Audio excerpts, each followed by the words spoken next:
Transformers 1 is almost here, and so me and the rest of the Speed Paint Squad, name pending, Dempsey J Illustrations, Nerd Comics Inc., and Night of Arcane decided to come together once more and do a Transformers collab video. We each gave each other a different Transformer to work with, and across the 4 videos that are posted today, we will all be doing something different with them. Today, I'm going to be taking the Transformers and fusing them with 2 other characters voiced by same voice actor. That's right, we've got Voice Actor Fusions Transformers Edition. So, let's get into it. Let's create some Wait, no, that's the wrong intro! King Starbob Screampants wasn't always the ruler of the Decepticons. In fact, it was a turn of events that no one would have ever predicted. Starbob was a hard-working Decepticon, putting lots of effort into tactics and battle plans in the fight against the Autobots. However, he himself never saw battle, being that he could never seem to get his transforming license. While all the other Decepticons were transforming into cars, tanks, and helicopters, etc., Starbob spent years trying to do the same, to no avail. In the meantime, Starbob continued to work in the Decepticon war room. One day, Starbob was wandering around Cybertron when he tripped over a solid object and fell over. Looking back, he saw what appeared to be a crown sticking out of the ground. He unearthed it and placed it on its head. As he expected, nothing extraordinary happened, so he decided to head back with his new treasure. As the war raged on, Starbob couldn't help but feel that he would have been much better suited to lead the Decepticons than Megatron. He believed that he was a proficient fighter, but he was never given the chance since he never got his transforming license. More and more, Starbob grew resentful of Megatron, bolstering out loud how he deserved to be the leader. Other Decepticons noted that alongside his change in behavior, Starbob's body was beginning to form ice. On a few occasions, one of the Decepticons would try and remove Starbob's crown, causing him to erupt in a violent outburst, and even killing the offending Cybertronian at times. Eventually, Starbob snapped, the crown taking full control of him. He marched into his transforming school, killed the instructors, and issued himself his own transforming license. He gave himself the ability to transform into a jet and sped off to confront Megatron and claim his rightful position as leader of the Decepticons. Doing the voice actor fusions this time around with a overarching theme between all the drawings has made me realize drawing Transformers, robots, mechs, and all that take a long time to draw. I know I'm relatively new to this subject, having not drawn machines a lot on the channel, but making sure all the angles of the initial shapes look right, and then making sure all the designs on top of those initial shapes look good too, is a lot. The sketching phase, which has, in fairness, been taking me longer, just took way longer than even the longest drawing I've ever done on this channel. But that being said, I really like the idea of doing voice actor fusion episodes with a common theme in mind, this one being Transformers. Every voice actor I'm fusing voiced at least one Transformer. And Tom Kenny was a voice actor that a couple of you suggested, and 2 of the characters that were consistent across all those comments were SpongeBob, obviously, and the Ice King from Adventure Time. So I knew I had to include both of them along with Starscream. However, 2 problems arose from this combination of characters. For one, the Ice King doesn't really have much going on to his design outside of the face region. He's got the eyes, the crown, the beard, and then just kind of a blue robe. And while SpongeBob does have a little bit more to the design the more you travel down his character, he is 90% just a face. So a good portion of this fusion was combined only to the head, but with the addition of the helmet that Starscream has, it did not give me a lot of real estate to add a lot to the head. So what I ended up doing was taking elements from Simon Petrikov, the Ice King before he became the Ice King, and added his glasses to include more of that character to it. The second issue that came up was during the flatting stage. There's very little overlap in color between these three characters. Starscream being a maroonish kind of purple color in its entirety, Ice King being various shades of blue, and SpongeBob being warmer colors around yellows, oranges, and browns. Not a lot of those colors really connected, so as you could see, I did struggle a lot with coming up with a color palette for this character. So what I wound up doing was keeping Starscream's color palette for the most part, and mixing in some of the blues from the Ice King, and then adding in SpongeBob colors for specific elements. The SpongeBob elements that I did implement were pretty ridiculous overall, but they were also really fun to do.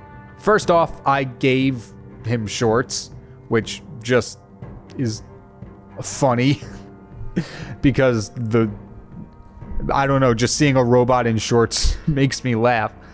And then I also fashioned the cockpit that Starscream has on his chest from the jet he turns into.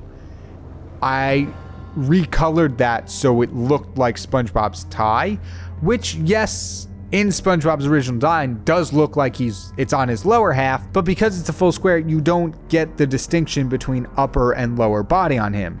So although it does look like the tie is part of his pants, which is what I always thought growing up, that's a shirt. He's wearing a shirt that goes immediately into pants.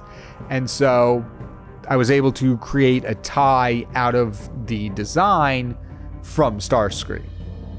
And the one final piece for the Ice King that I was able to subtly add into in the end is when I was rendering the bubbles that Starscream has, for some reason, originally it was going to be a jellyfishing net, I added little frost effects around the edges of the bubble to make them look like they're freezing over. I was originally going to do like the rays of ice that the Ice King has, but I didn't really like how it was looking. So this is a way to implement those ice powers that the character has being in part fused with the Ice King. But I'm really happy with how this first one turned out. So let's take a look at Tom Kenny, Starscream, SpongeBob, and the Ice King.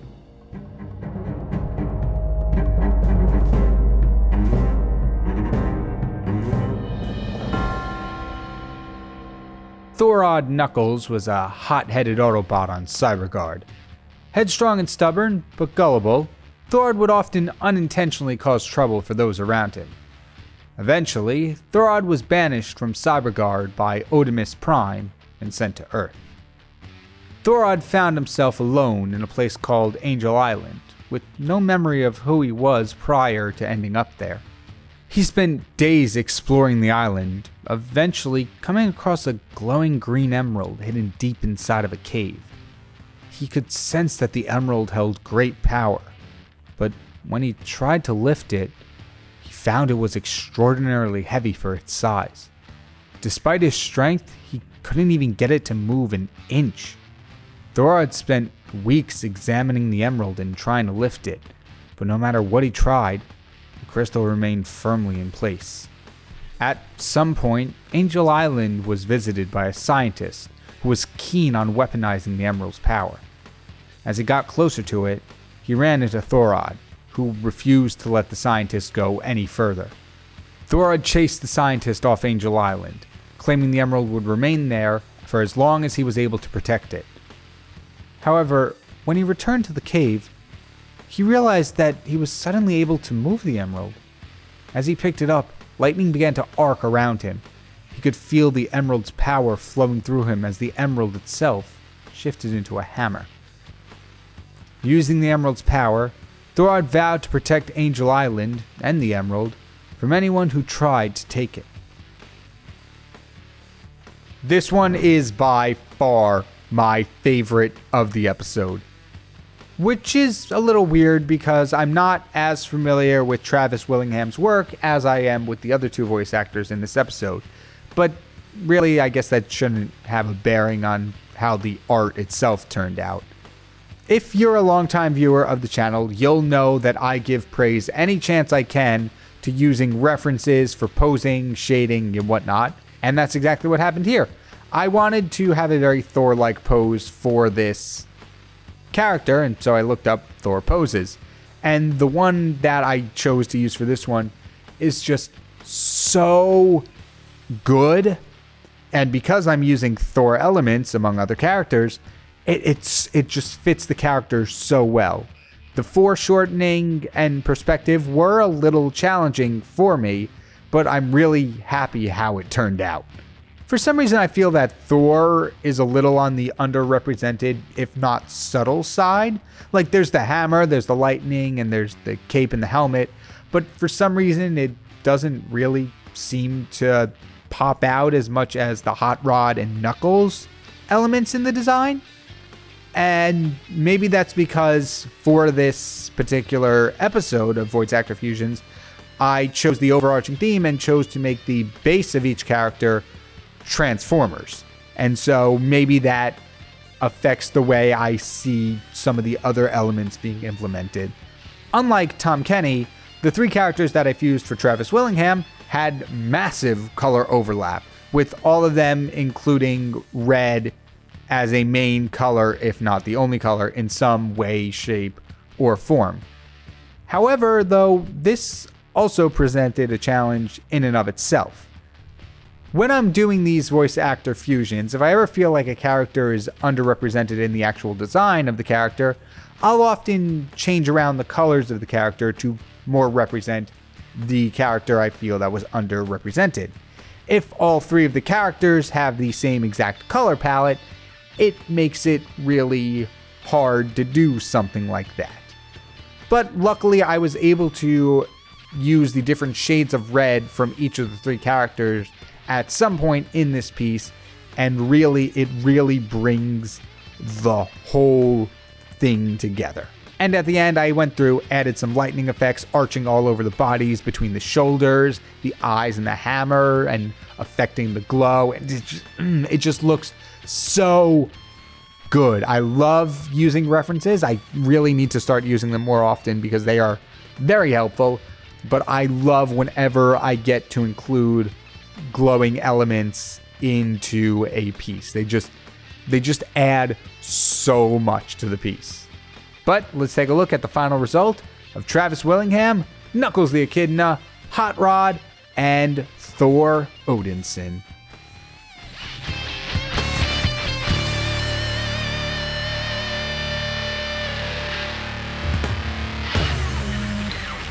The Sound Demon used to be the true king of hell, pulling the strings from the shadows. The denizens of the underworld feared his name and cowered in his presence. For years, he shaped hell in his image, until one day, he vanished.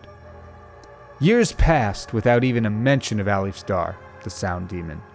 All of hell assumed that he either was beaten by a more powerful demon, got bored and moved on, or never really existed in the first place. Much to the dismay of many, though, the Sound Demon did exist, and after 7 long years of peace and quiet, Alifstar returned. No one knew where he went, nor how or why he returned, but they all noticed he was different. Not only was he more public with his appearance, he somehow looked even creepier than everyone remembered him being. His entire body was now made up of metal. His haunting grin showed through a sharp mask, giving the illusion that he had even more teeth.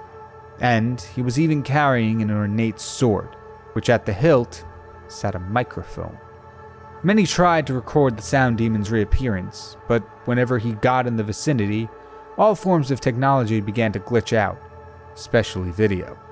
During his time in Hell, Alifstar began making binding contracts with crowds of demons, promising his help in return for a favor somewhere in the future. No one knew what these favors might entail, but for the few who failed to uphold their end of the contract, they were never heard from again. When deciding which 2 other characters to use for Edward Bosco for this fusion, I was debating between Stryker from Hell of a Boss and Alistair from the Hazbin Hotel pilot. I was originally gonna go with Striker because it's a role that Bosco is currently in and reprising as more episodes of Hell of a Boss come out, but then I realized that not only would Alistair probably be more recognizable overall, but I can also use the Radio Demon aspect of Alistair with Soundwave, and it would be a much more cohesive conclusion than Cowboy Assassin. And Leaf was just there because I thought the design looked really cool. I knew nothing about Fire Emblem when I started drawing this. But the design, my goodness, the design looks amazing for Leaf. I might have to check out the game. While the first two drawings in this episode had very dynamic poses, very action-heavy poses with one arm outstretched for some reason both times, I wanted to do a bit more of a static pose to show off the sword staff combination that this character has. And I was trying to encapsulate Alistair's theatrical personality, kind of like the theatrical poses he's doing in the reference picture. I feel it ended up being a bit too stiff, as I'm still learning to draw with these shapes with the hard edges and sharp angles. Overall, though, I do think the design is awesome, especially in the head area. I'm really happy with how the implementation of Leaf's mask turned out, that sharp going up and the teeth with Alistair's actual ear-to-ear grin behind that to make it even more menacing. That whole head area turned out super well. The combination of the shoulder pads of the more pointed one of Alistair's and the rounded one of Leaf's didn't exactly come across how I was expecting. The bottom half I wanted to be more rounded, but it's a very unique set of shoulders that I really end up liking, and it looks very consistent on both sides, which I'm very happy about. And while I mentioned in the other two that, like I said, I made the base of each character a Transformer, I feel unfortunately it's the most prevalent here. Like, it is like 90% Transformer, 5% Alistair, 5% Leaf, kind of. And while I didn't per se include specific design elements of Leaf and Alistair, my favorite part is the subtle implementations of the characters instead. So Soundwave, the Transformer, can transform into a cassette player like a boombox with the glass cabinet on his chest and the buttons beneath that. In order to implement more of Alistair, I swapped that out for an old-timey radio and like an AM/FM dial. So it still keeps the sound aspect of Soundwave. I just downgraded the cassette player back a few generations of technology. So the design is still there, but it's different, which implements Alistair. And I thought I'm really happy with not only how I chose to implement that, but really how it turned out too. The AM/FM dial on the lower torso actually looks really good. It looks like an old-timey car radio, which granted is not the same as the radio in the upper torso. That's much older than a car radio, but I still really like how it turned out. And for this one, there weren't any really struggles deciding on colors. It's predominantly Soundwave blue, but throwing in the dark grays and purples of Leaf and confining the Alistair red only to the upper part of the character was a really smart decision to make otherwise disjointed colors appear to seem more coherent. But yeah, that'll do it for our next drawing. Edward Bosco, Soundwave, Alistair, and Leaf. Let's take a look.